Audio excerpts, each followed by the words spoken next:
Hey, so this is going to be a real quick one. I'm going to show you the difference between a bent push rod and a straight push rod. This push rod is out of a 2015 GMC Sierra cylinder number 7 intake valve that the active fuel management took a crap on.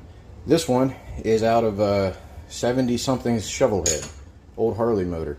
Okay, so let's start with the straight push rod. Now watch this.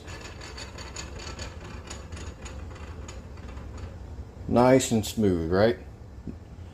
Let's see if I can do it this way, and I'll try to get it to stop in. See that? Okay. Bent. See that? Doesn't roll, rocks back and forth. Bent push rod.